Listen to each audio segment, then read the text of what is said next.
everyone, and welcome back to Channel 1 Evening News. I'm Emily Garven, reporting to you tonight on some very important information regarding lung cancer.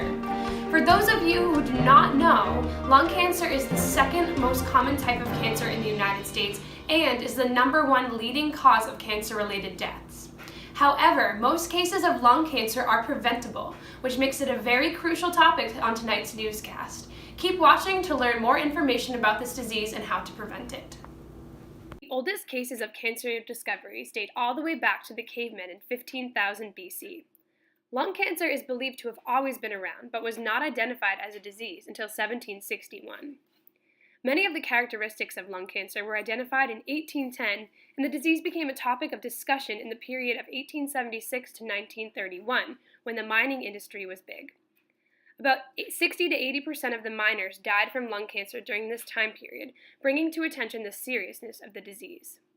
In 1940, lung cancer was reported to be the second deadliest cancer, right behind stomach cancer, and in 2013, lung cancer was reported to account for more deaths than any other type of cancer.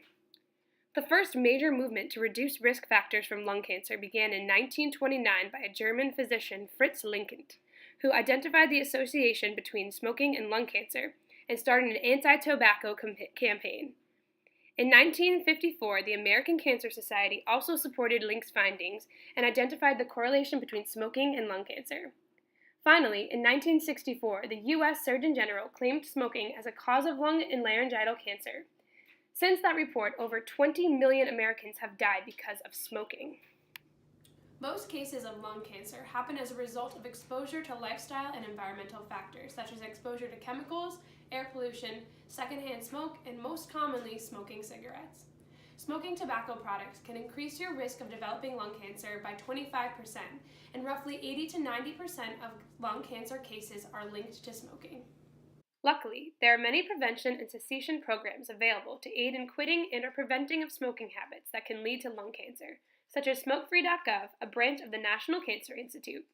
We brought our team to the home of a smokefree.gov employee to get more information for the public on how to use this program.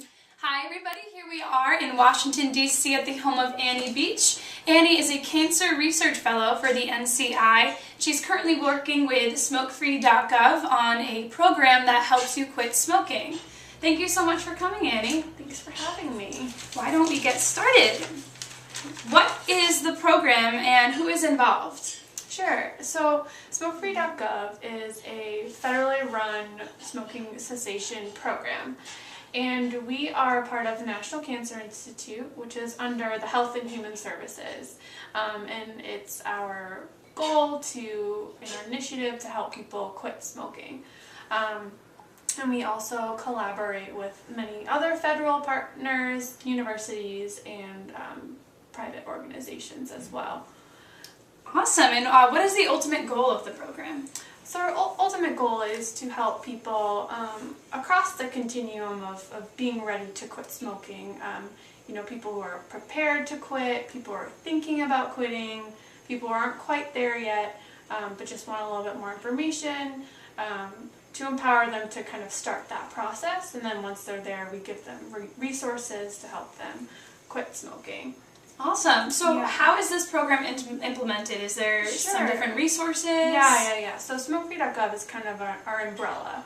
And we have I have to look because we have so many, I don't know them off the top of my head, but we have 7 mobile optimized websites.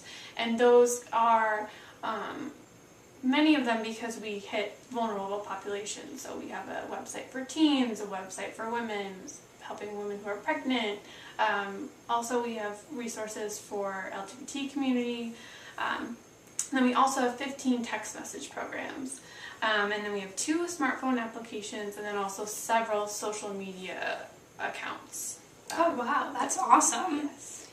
So when you collaborate with your partnerships, is there a certain one that you target, or is there a certain population that you target the most?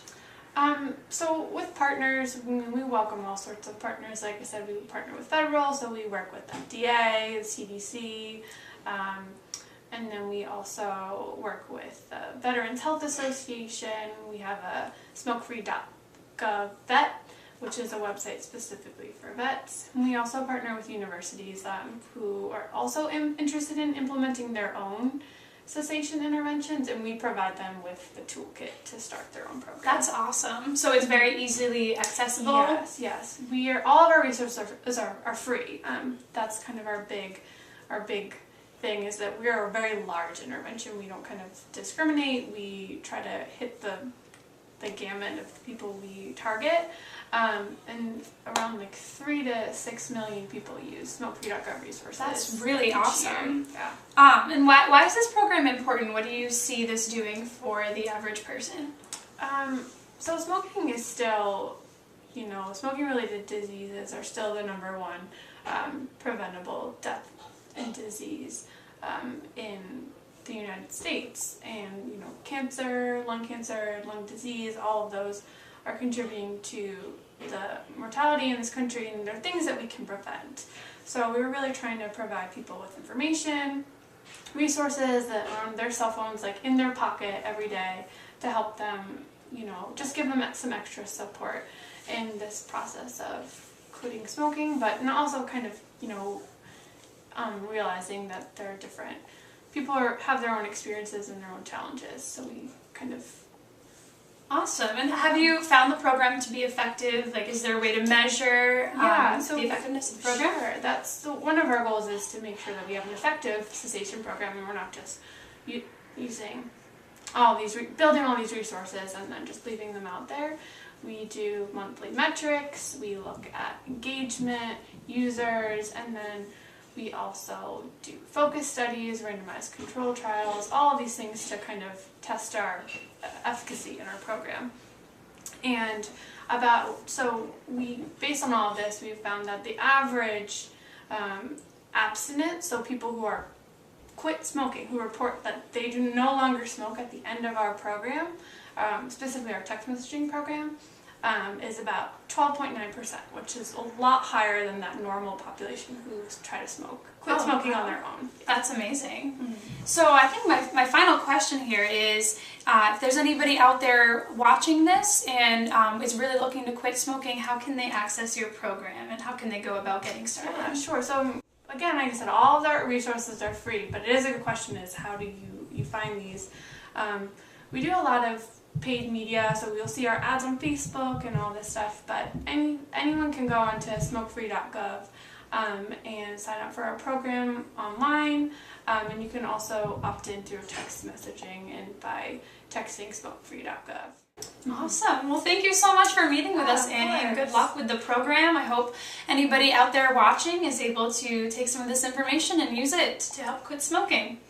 Thanks for having me. Helpful cessation and prevention programs available to the public, which we have provided links to on our website, www.channel1news.com. Another very important aspect of lung cancer is early detection. Common symptoms include chest pain, wheezing, coughing, and fatigue. Treatment methods will depend on the stage of lung cancer. If you experience any of these symptoms, please see a healthcare provider immediately. We hope that this information was helpful, and until tomorrow night, this is Emily Garven bringing you Channel 1 Evening News.